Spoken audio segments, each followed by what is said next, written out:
Hi Coach. This video will demonstrate TurboStat's new live tendency tracking system. Now, unlike other software where you have to score the game, enter all the data, and then print out your reports, our system allows you to use the data from the current game. It will also use data from previously scored and scouted games as well. Now, what you see here is the current situation is first down, 10 to go, on the team's own 20-yard line. If you notice, this red arrow here indicates the direction that the play is going. So in red we see all the running plays and all the different holes and how many plays have been run in this situation, and in blue all the passing routes. We have turned on the filter for down, first down, and distance, 10 yards to go.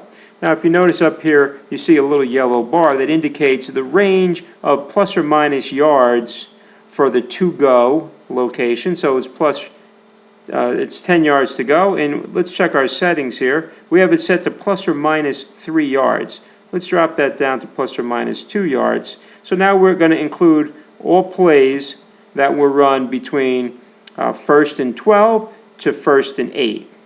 Now, under to-go, under down rather, you could turn that on and off. If you want to see all plays run on second down with 12 to 8 yards to go, just turn the down option off and the display updates.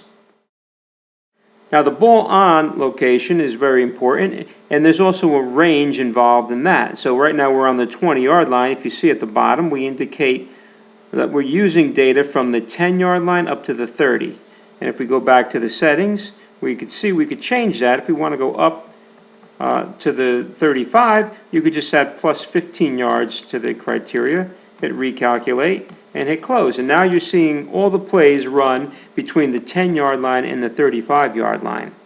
And this information could be displayed on remote devices like tablets, cell phones, with a low-cost app.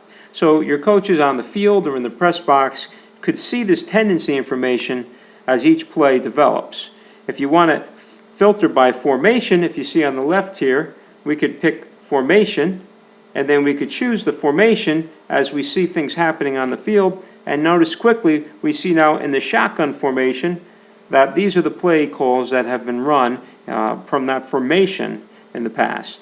Now, to enter a play is very simple. You just click on the button for ball carrier and type in the uniform number, or you could pick on the list and choose the players right out of the list.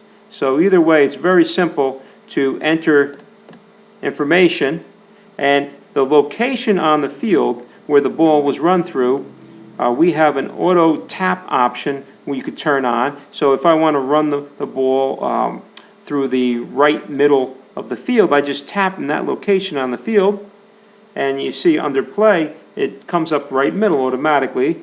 You could set that. We have a customized design for the plays where you could set your own play calls up, put a little code in for right middle, left middle, and that. And we have a under settings here, we have a playbook design guide that shows you how to set up all your plays. So now we're ready to submit this play, and if you notice now, the tendencies automatically update based on the situation for the next play. So now we have second and 6, and from the game data we only have one play that was run in that situation based on the games we have. If I want to turn on turn off the formation option, now you'll see more plays shown. So with no formation selected, that's what was showing before. Now when we turn that off, we see all the plays that were run, and they all were pass plays. So now we have a good idea that in this situation the team's going to pass the ball, and we could send in our defensive calls very quickly. So that's about it. That gives you a good overview of how the system works. You could turn on and off the options for the plays from other games just by over here. You see we have 211 plays that are being used. We can uncheck that box, and now you're seeing just the 74 plays that have been called in the current game. So it's very quick to turn that on and off as well.